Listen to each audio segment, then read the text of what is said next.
Well, hello and welcome to the Hearing Health webinar, Hearing Health Hour webinar. My name is Dr. Anil Lalwani. We're so happy that so many of you are kicking off 2021 with another presentation on hearing loss research from Hearing Health Foundation. If you're new to Zoom, please review the technical guide that has been shared in the chat. Please note that the event has a live captioner. You can enable closed captions by clicking the CC button in the toolbar at the bottom of your screen. Again, my name is Dr. Anil Lalwani. I'm a board member at Hearing Health Foundation, where I oversee the Emerging Research Grants Program, also known as ERG. ERG awards funds to researchers studying hearing and balance conditions. I'm also a professor and vice chair for research in the Department of Otolaryngology, Head and Neck Surgery at Columbia University College of Physicians and Surgeons in New York. In a minute, I will turn it over to Dr. Nancy Ty Murray, who received an ERG grant herself in 1987 through 1989 for her promising research on auditory brain training, or training the ear to listen. Now, ERG grant sets the stage for many leaders in our field to become successful. For Dr. Ty Murray, the $42,500 she received from HHF more than 30 years ago is still relevant to her very important work today. Now, this work is only possible through the generosity of supporters like you. If you'd like to support our work on hearing loss, tinnitus, and related conditions, you can do so at hhf.org/donate. Again, hhf.org/donate. Now we'll move to the presentation, New Developments in Treating Hearing Loss and Related Conditions, Digital Therapeutics. Please do hold your questions for Dr. Ty Murray until the Q&A sessions at the end. Dr. Ty Murray. Well, thank you, Anil, and what an honor and privilege to be here. I'm looking at that 1987 and it kind of going, wow, it's hard to believe it's been that long. But I'm absolutely delighted to be here. And I'm delighted to be part of the Hearing Health Foundation. As probably most of you know, there are at least 35 million adults in the United States alone who suffer, and I use that word suffer, from hearing loss. And it's so important that we continue to conduct research on ways to alleviate the many consequences of hearing loss. And that's actually what I'm going to be talking about today. That being new developments in treating hearing loss and related conditions, what we call comorbidities. And in particular, I'm going to talk about two topics: digital therapeutics and auditory brain training. Let's see. I'm having a hard time forwarding this. There we go. So first of all, let me give you a little background. I'm a professor in the Department of Otolaryngology at Washington University School of Medicine. And I'm also the CEO and founder of Clear, which has a digital therapeutic called Amplify. And I purposely highlighted in yellow my award. At the time, it was called the Deafness Research Foundation. In 1987, the first grant I ever got was for $42,500, which was quite a bit of money back then. And I developed computerized auditory training games for hearing impaired people. That was the very beginning of my career. And what that led to was this company. So this is a direct result of that investment by you all. And you'll see I'm a PI of an NIH R01 that deals with auditory training. I've had that grant for 15 years now. And that too is a direct result of this initial grant. So as I said, it's a privilege for me to be here because I owe so much to the foundation. So with that disclosure, let's get this going.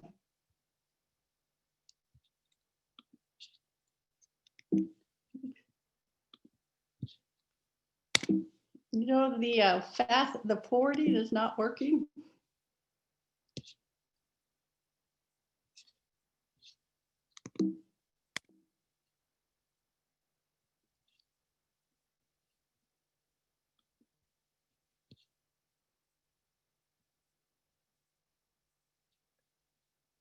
Lauren, maybe you could forward the next slide for me.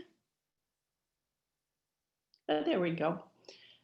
Maybe I'll signal you when to forward it because I'm having a problem here, but the learning objectives. So by the end of this webinar, you're going to be able to describe hearing related comorbidities. You're going to know what a digital therapeutic is, and you're going to know the benefits of auditory brain training. Next, please.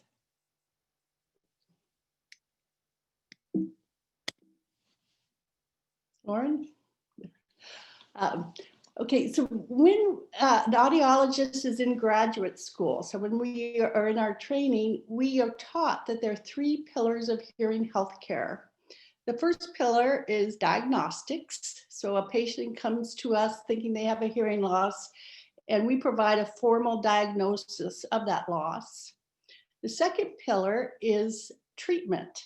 So if appropriate, the patient receives amplification, so usually a hearing aid, and receives appropriate assistive device technology. And a good example of that is maybe a telephone with an amplifier on it.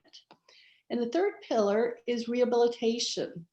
So we help the patient learn how to manage the new hearing aid, and importantly, provide ongoing support and counseling and encouragement as the oral rehabilitation process. Now, when we get out of school, unfortunately, pillars 1 and 2 often are part of our practice, but pillar 3 often is left out. And although the best audiologists provide oral rehabilitation, unfortunately, it's not always practical because it's labor intensive and not always cost effective. So one of our big research goals right now is how do we get pillar 3 back into the flow of treatment in a way that is beneficial to the patients and in a way that is feasible for audiologists to provide. So next slide, please. So let's start out with the, before we talk about rehabilitation, let's talk about the challenges that we have to address as we rehabilitate. So the obvious ones are directly related to hearing loss, so hearing loss challenges.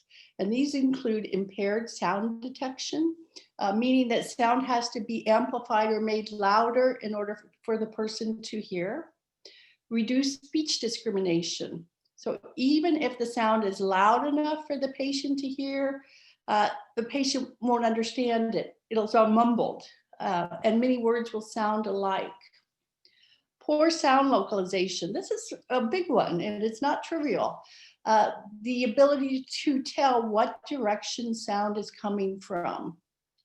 Increased perceptual effort, and this is just as the name implies.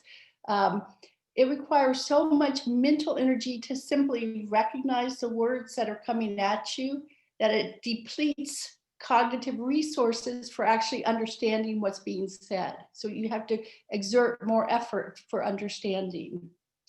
Stinted conversations.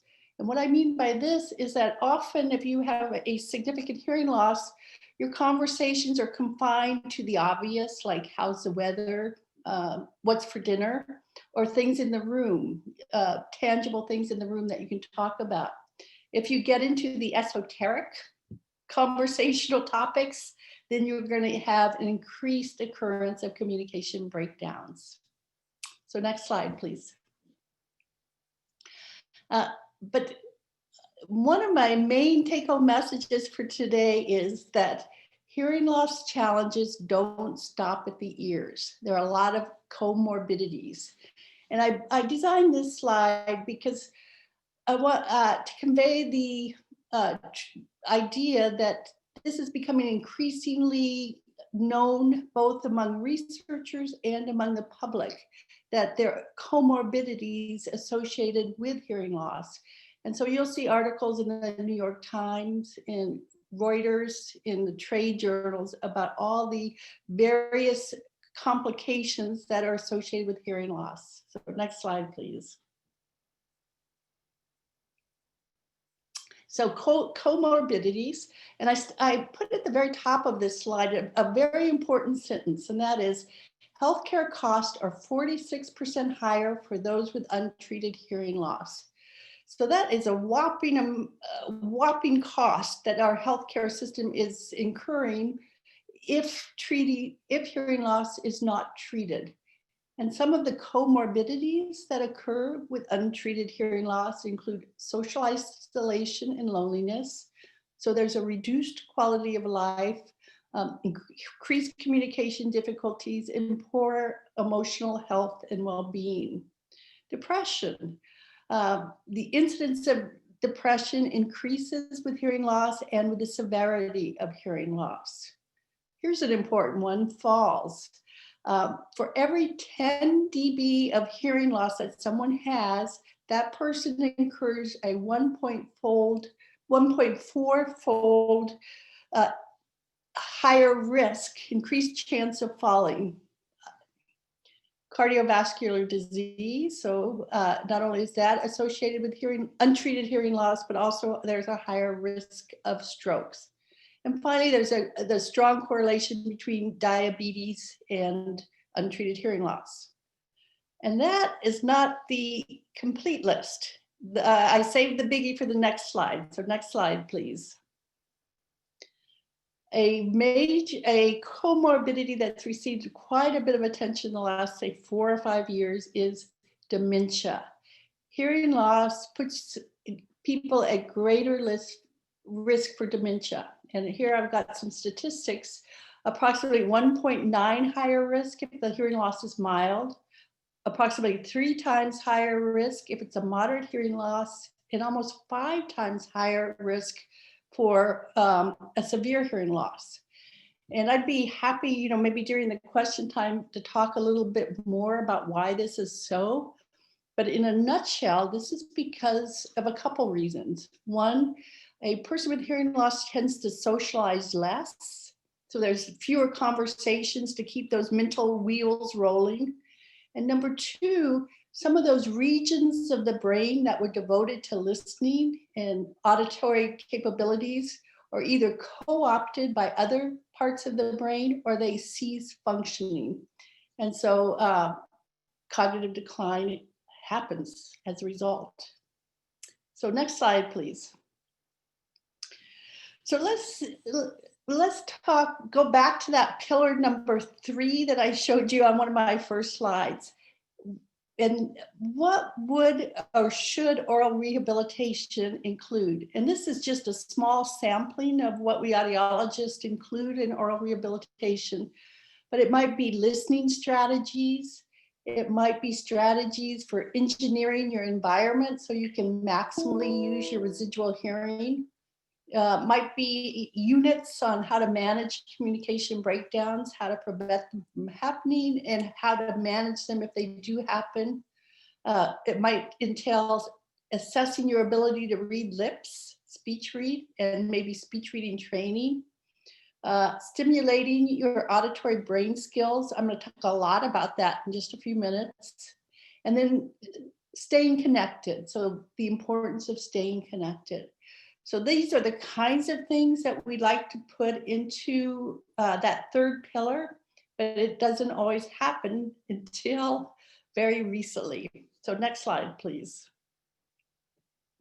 And that is because digital therapeutics are making their way into the hearing healthcare universe. And this has happened only very recently, but this is not only what I think is going to be a very big part of the future of hearing healthcare, but it's increasingly becoming part of our presence, thanks to COVID and the coronavirus 19. And that's an oxymoron to say thanks to COVID, is it not? But such it is. Okay, next slide, please. So here I'm going to just read you the definition of a digital therapeutic, because probably many of you in the audience are familiar with this term.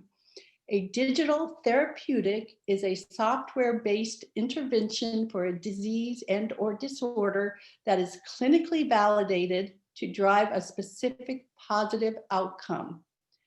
It is often used in combination with a drug intervention or a medical device. In the case of a hearing healthcare digital therapeutic, that's most likely to be a hearing aid.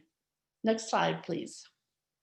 So here's some, and by the way, digital therapeutics are commonplace in many aspects of medical care.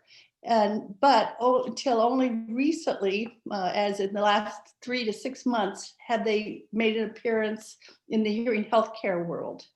And here are some examples of digital therapeutics.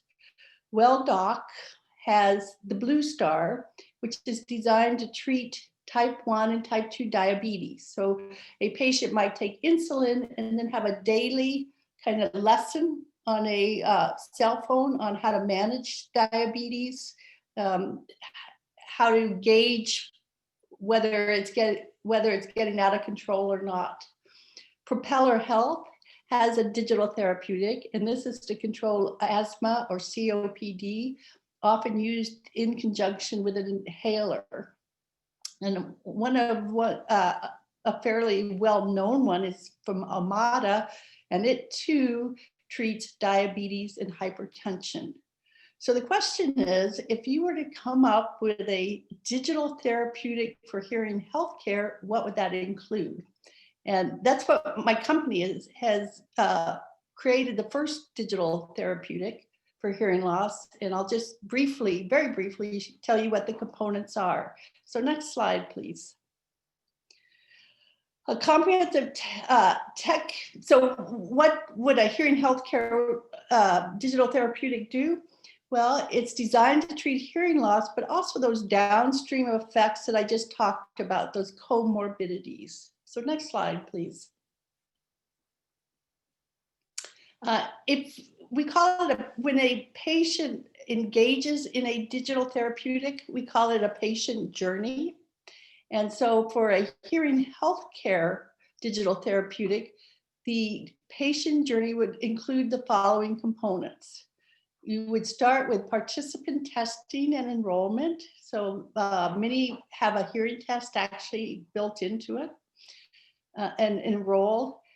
Then these are very important components that we learn from the digital therapeutics that have been designed for diabetes. A hearing coach, so an online hearing professional that provides guidance and support, where patients can ask questions directly to the hearing healthcare professional at any time and then receive answers. It also includes a peer group, so an online kind of chat room that is guided and supervised by the hearing health coach. And especially with hearing loss, it's such an isolating experience that to be able to engage with other people who also have hearing loss and share solutions and ideas. I often say only somebody with hearing loss can really understand what it's like to live day to day with a hearing loss. And to get empathy for someone who shares your experience is very important. Then there are the next components are engaging tools and connected technology. And in the case of a hearing healthcare digital therapeutic, these tools and connected technology include two things. One is a daily curriculum.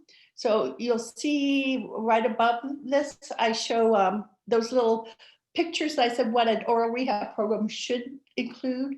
And so a digital therapeutic would have units on all these various components that you go through day to day to day. Importantly, what I'll talk about the most are auditory brain training games. So computer games that people can play that exercise and develop their listening skills. So next slide, please. So this is the Amplify digital therapeutic. And you'll see there's a personal hearing health coach. So we have audiologists on staff, and we also have hearing professionals who aren't audiologists but have gone through the Amplify training program. Then there are interactive hearing lessons. So that's the next slide. So each day you go through a daily curriculum that has little tabs that you click, and it gives you instructions and educational materials. The third view is various games you can play, and I'll talk about what those games do for you. And then the fourth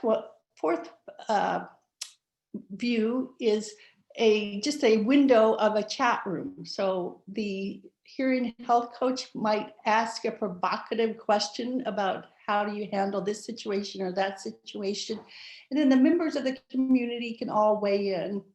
And then we create communities by asking questions of people within the app and try to group them together with like interest and like hearing loss. So next slide, please. Here's an example of the interactive hearing health lessons. So there's a lot of a lot of guidelines we follow when we put this together. You know, you want things that are bite-sized, easy to read, you want them visually attractive. And the idea is you want to engage people in this hearing journey. So we have interactive quizzes that they can do. We have puzzles that they can work, and then just information coming at them according to the topic of the week. So next slide, please. And here is the example of the video training games. And we have done a lot of research about how do you make auditory training effective. And one of the biggest deals is to make it engaging, because if it's not engaging, people won't do it. So here's an example of one of the games. It's animated, developed by professional game designers. And you can't hear it, but what's happening here is a word is playing over and over in background noise.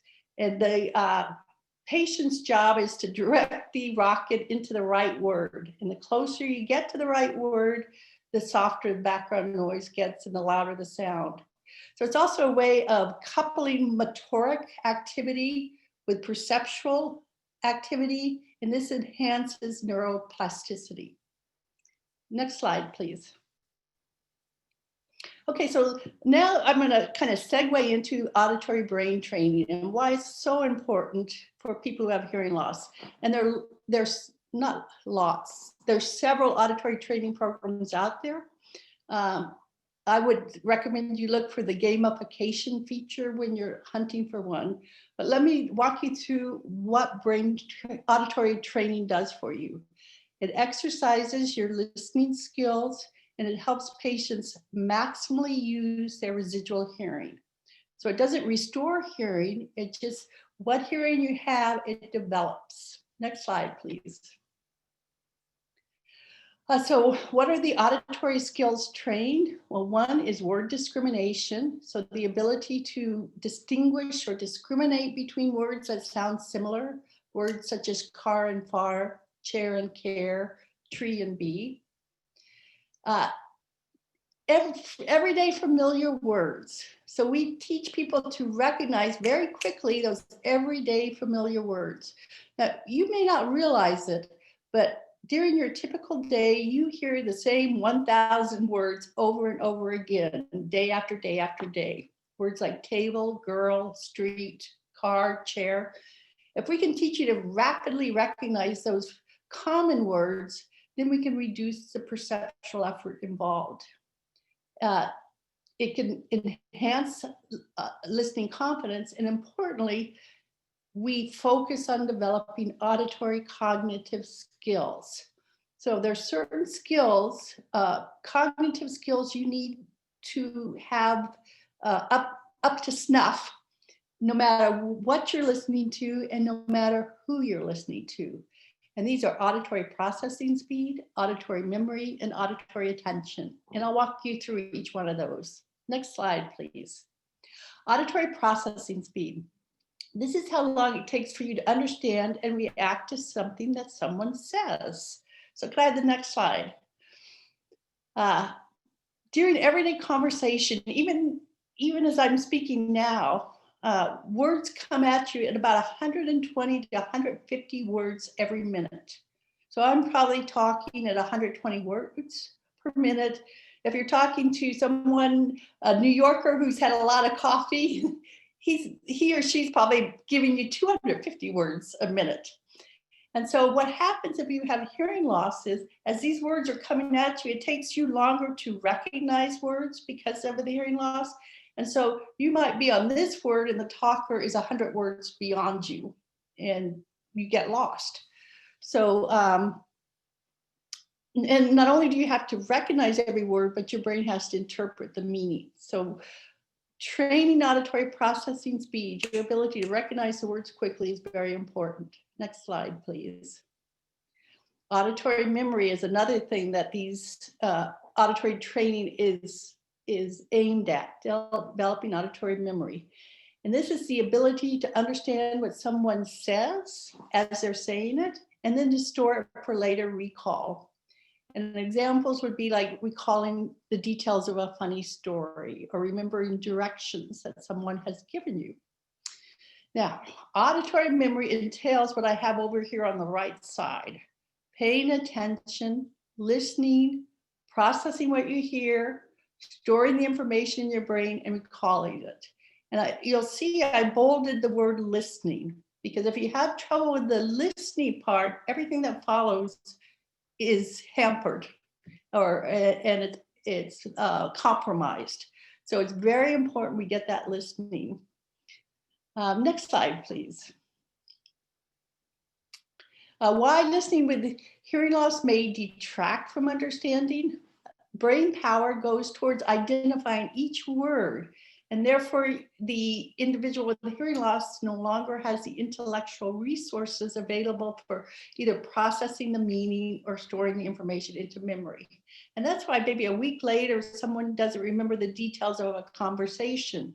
And this isn't because of a cognitive challenge or cognitive decline, but rather that story or those details never made it into the memory banks because the cognitive resources that would have allowed that are dedicated to just recognizing the words.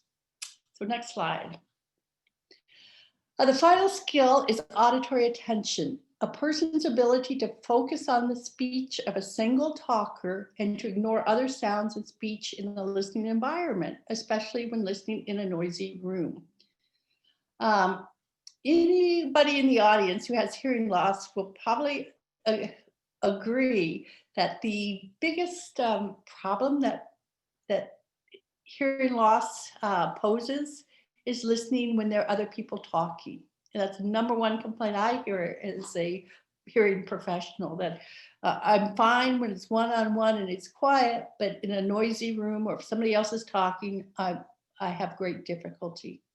So developing auditory attention, your ability to focus on a single talker and follow that speech stream. Next slide, please.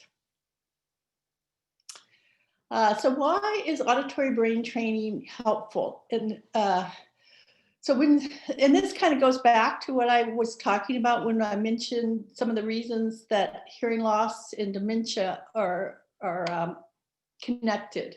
When somebody incurs hearing loss, some of the brain cells dedicated to processing sound get co-opted by other parts of the brain. So the visual system might take over some of the neurons that were originally meant for processing auditory information. Other brain cells shut down and stop working. And over time, they have fewer cognitive resources for processing speech.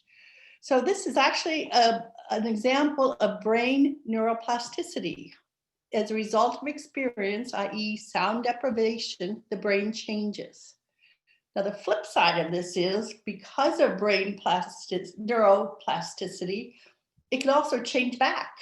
You know, with appropriate stimulation, i.e. with a hearing aid and training, you can begin to change the brain back to how it used to function. So next slide, please. And I mentioned, you saw the gamification of auditory brain training and why I said if you're looking for a program, try to find one that has gamified auditory brain training.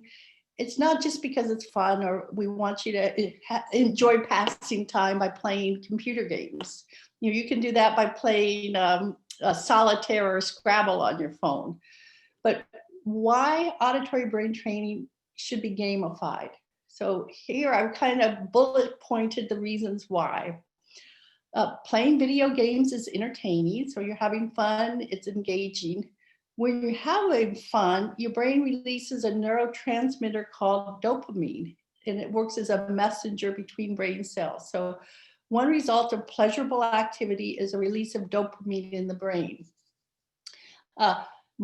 Dopamine actually promotes brain plasticity. So when you have these chemicals rushing through your brain, there's a greater opportunity for change to happen within the architecture of the brain cells. And more brain plasticity means more auditory learning and more development of auditory brain regions. So that in 5 bulletin points is a neuroscientist explanation of gamification, the value of gamification. So next slide, please.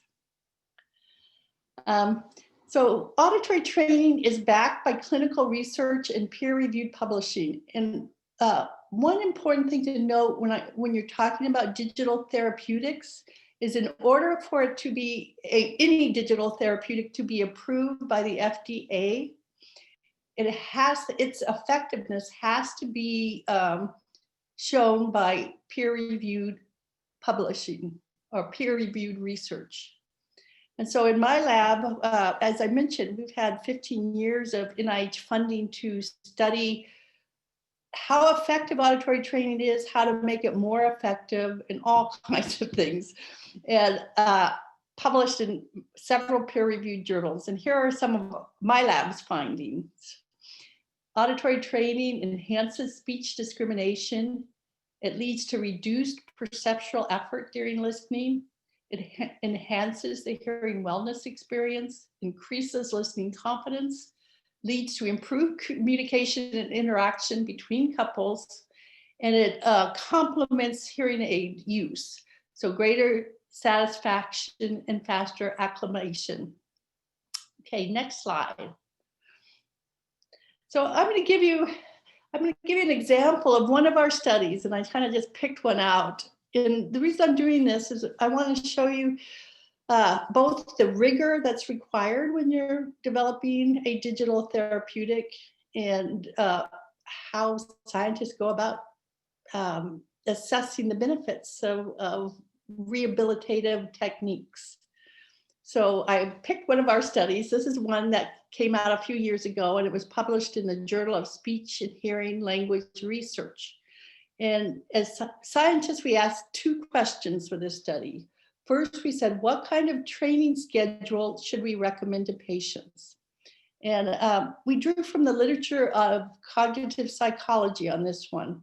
There's a lot of literature in cognitive psychology that says spaced training leads to better learning than mass training on such tasks as word learning and game learning. And so what do I mean by spaced and mass training? Let's say you're going to have 4 hours, hypothetically, of auditory training. Is it better to have those 4 hours maybe for 10 minutes a day for 10 weeks? Or is it better to mass it all together? So over the weekend, I'm going to squeeze in 4 hours of auditory training. And we hypothesized that the spaced training would be more effective and have longer term benefits than the mass. That was our hypothesis. And the second question we asked are training games maintained over time? So if I do train the 4 hours, will I still have any benefits, say 2 to 3 months later? It's kind of like if you go to the gym and you work out and you get really strong and you stop, well, 3 months later, will you still be that really strong, even though you haven't been training? So those were our questions. Next slide, please. So here was our experimental design. We had a total of 67 participants. 24 participants were assigned to the space training. So they had training over the course of 10 weeks. 23 participants, I meant to say 47 participants and not 67. I got a little confused. 23 participants were assigned to mass training, so they squeezed in their 20 hours, and they had 20 hours of training into 2 weeks time. And then we had 4 different kinds of tests to assess both their benefit of training and retention of training benefits. We had a test of word recognition. So say the word car, say the word boat, and you have to repeat the word. 4 choice discrimination. So you'd hear something like car, far, and you have to decide whether those 2 words are the same or different. And we had 4 permutations of that word pair, and you had to pick like car, car, car, far, far, far, far, car, and you had to pick which of the permutations. And that gets at the idea of speech discrimination. Fill in the blank. So could they hear a part of a sentence and fill in the rest of it? And then their ability to use sentence context. So if we gave them context in a sentence, were they able to utilize it? Okay, next slide, please. Here's the training schedule. As I said, one group, the space group, had their 20 sessions spread over 10 weeks, and the masked group had it squeezed into 2 weeks. We tested them before their training and after their training, immediately after, and then no training for 3 months, but we brought them back and retested them on all these tests. So next slide. Now this is you'll look at this and go, whoa, what is this? But if you kind of squint, you'll get the take home message, and I'll just walk you through it. Each one of these graphs relate to one of the 4 tests I told you about. So word identification, discrimination, fill in the blank, and sentence context. The dark bars are those who received mass training, and the light bars are those who received space training. And then along the x-axis for each of these graphs, you'll see the pre-score, percent words correct, the post-score, so immediately after training, and then 3 months later. So the take-home story was, number 1, training is beneficial. So you'll see that from the first set of bars to the second set of bars for all 4 graphs, you see a big jump in performance. The second thing, much to our surprise, is masked and spaced training were equally effective. So contrary to our hypothesis, and contrary to studies, say, looking at word learning or athletic skills, there was no difference between the 2. And finally, results were maintained 3 months later. So next slide, please. So to wrap it up, digital therapeutics are coming. The goals are to help patients maximally utilize their residual hearing, exercise auditory brain skills, increase socialization, educate patients about hearing loss and management techniques, and provide ongoing hearing health care from hearing professionals. So I think we're time for questions and answers. And thank you. Well, Dr. Ty-Murray, that was a wonderful talk. I know we have questions from our audience. One of them is from Larry Medwetsky. The subsequent comorbidities that with hearing loss that you described, were the increased numbers you mentioned only for untreated hearing loss? And I assume the risks are less if you were to obtain hearing aids or underwent training and so on. So I guess the question really is, the risk that you talked about, is that for untreated? And do the numbers go, do you lower your chances of getting those things if you have intervention? That is a fabulous question, Larry, and nice to have you here. There is a huge study ongoing right now so right now the relationship is, it's a correlation. And so right now there's a study underway seeing whether it's causal. So if you don't get a hearing aid, will all these awful things happen to you? And if you do get a hearing aid, will you lower your risk? And I'm pretty cautious about saying that, yes, you will lower your risk Right now, I think you will, but the heart, right now it's a correlational relationship. From Jane Hager, is there a limitation to the amount of hearing loss one can have in order to benefit? Yes and no. Uh, if you have a profound hearing loss, you won't benefit from auditory training. You will benefit from everything, the curriculum. So those daily tabs, we call it a curriculum, and the social chat room and the hearing health coach. Um, you need some hearing to benefit from auditory brain training. With that said, we do have quite a few cochlear implant users. In fact, we are affiliated with one of the cochlear implant companies. Um, so that's a profound hearing loss, but there is some hearing capability because of the cochlear implant. But we recommend this for, recommend the training games for mild, moderate, and severe hearing losses. I might follow up myself. Is your digital therapeutic plan primarily for people who wear hearing aids, or is it also for people that don't wear a hearing aid but may have mild hearing loss or no hearing loss? Yeah, that is a great question. So we had a predecessor product called Clear for this. We originally had intended this for primarily new hearing aid users. Uh, what has been somewhat surprising is we have two other kinds of users that also come aboard. The I'm not ready for hearing aids yet, but I want to do something. And sometimes playing these auditory training games makes a person realize the magnitude of their hearing loss, and they subsequently go on to get a hearing aid. The other kind of patient that has come on board is the hearing aid user who still wants more. They're not happy with just a hearing aid, they want more. So we have a whole range of patients.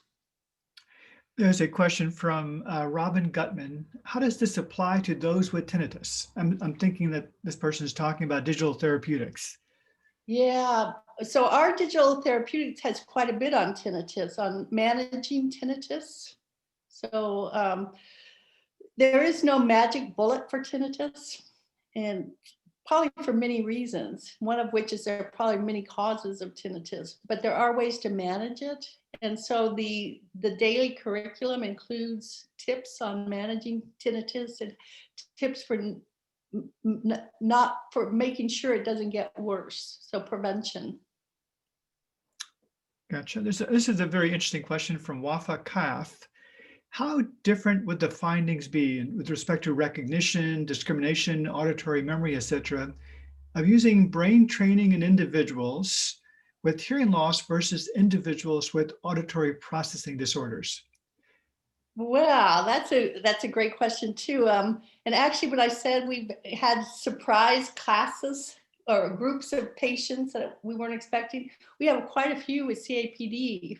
Um, and I have absolutely no data on the effectiveness of auditory brain training for CAPD, central auditory processing disorder. And the reason for this is to do the kind of study I just described to you, you need a fairly large N. So what I mean by that, a large number of participants.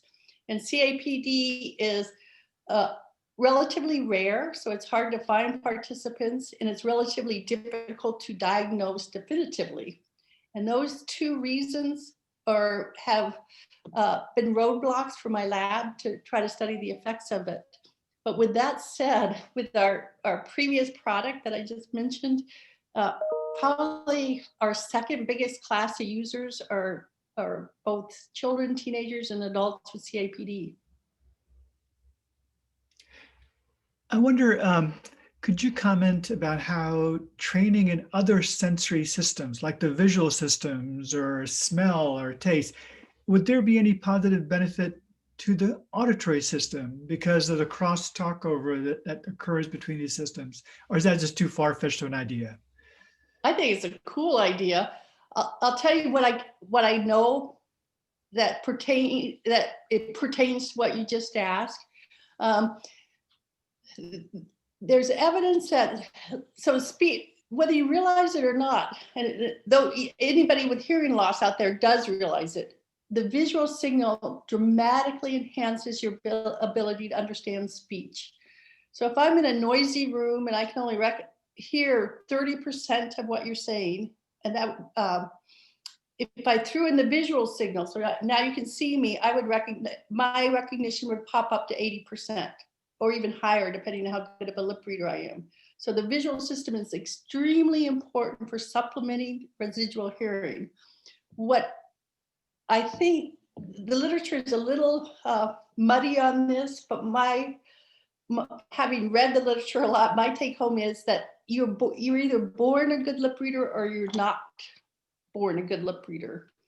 And so the training lip reading has very little effect on listening and vice versa. Well, continuing the question on the visual theme here from Swathi Lothakar Kamath, she wants to know, can those with visual impairments benefit from this type of training for hearing loss? Yeah. So my lab at Washington University has two areas of focus. One is auditory training, and the second, which we have an R01 grant for, is lip reading and speech reading. And one of the studies we did was we systematically blurred the visual signal. And so we had one scenario where you could see me very easily. The next scenario, I was a little bit blurred, more blurred, more blurred. And then we had a condition where you just saw an oval that undulated like a mouth would in rhythm to the speech. All of those conditions enhanced recognition. So the more you can develop your hearing, even if you have impaired vision, the better you're going to be able to understand conversation. Terrific. Jane Sowers wants to know, is this training applicable for children as well? If so, what ages? And you might broadly answer the question about your work in children broadly as well. Yeah, in fact, I have an R01 looking at children right now. It's a 5-year study that just wrapped up, so I can really talk about this. The effects were dramatic for children. We had 99 children in this study, probably the largest auditory training study ever performed with children. And we actually, so they improved when we trained them on generic, we call them generic talkers, so people they don't know. They showed a dramatic improvement. I don't want to throw out a number because we had a lot of different tests, and any number, I can't pull off the number off the top of my head, but it was significant and it was dramatic.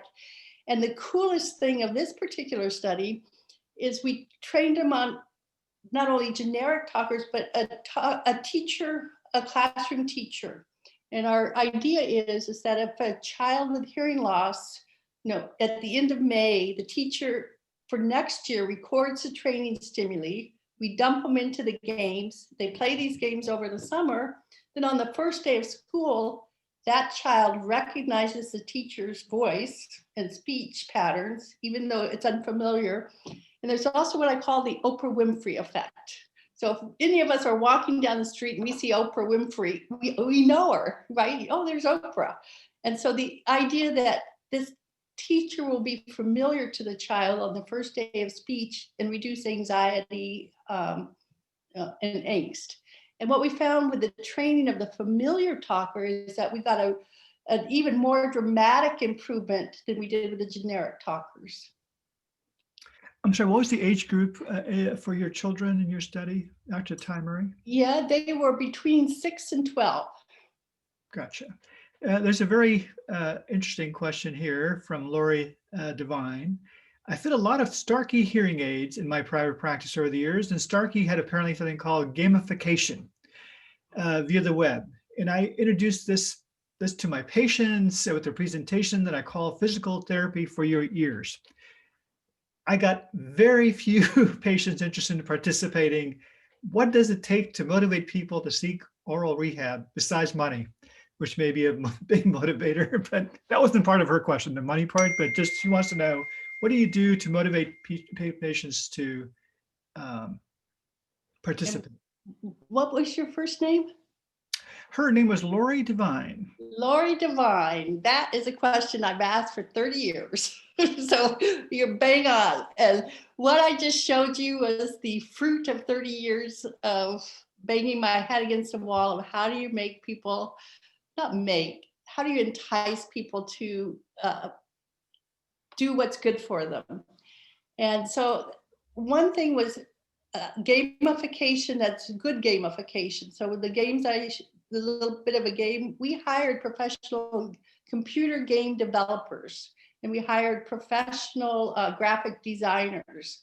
So you've got to make the auditory training per se fun and enjoyable where they want to do it. It can't be drudgery. And that's a big mistake. I won't name any auditory training programs, but there's a really popular one out there that bored patients silly, and they didn't do it. The second thing, and this is where the phone app comes in, you will get pushes from your coach and the interactive nature of it. You know how you see people playing on their phones. There again, you got to make that interactive. You saw the nice graphics we had. You got to make it visually appealing. You can't have it look like a garage door creation. So the short answer is look what other people are doing to engage people in technology or in learning or education, and emulate that in your digital therapeutic. And this is the last question. How many sessions do you need before you start to see benefit? So all of the experimental work I've done, we would give about 16 hours of auditory training spread over time. I've never done a study with less than that amount. I have done a study with more than that amount. So I had one study where half of the patients got 16 hours, and then half of the patients, these were kids, by the way, the same kids I talked to you about, got an additional 16 hours over the course of 3 months. I think it was 3 months. It may have been 8 weeks. Anyway, what happened was the children who kept playing the games kept improving. You know, eventually you do plateau. I think eventually if you don't train, your skill set goes down again. And I'll use that gym analogy. You know, if you go to the gym and you get really strong and fit, and then you stop, eventually you're going to be out of shape again. Well, with that, thank you for all the participants for attending, Dr. Ty Murray, for your absolutely inspiring presentation today. And remember again, that these presentations like these and research projects like Dr. Ty Murray's are only made possible by supporters like you. And you can donate and support at hhf.org/donate. Thank you again, everybody, and have a wonderful evening and happy New Year. Well, thank you, Hearing Health Foundation.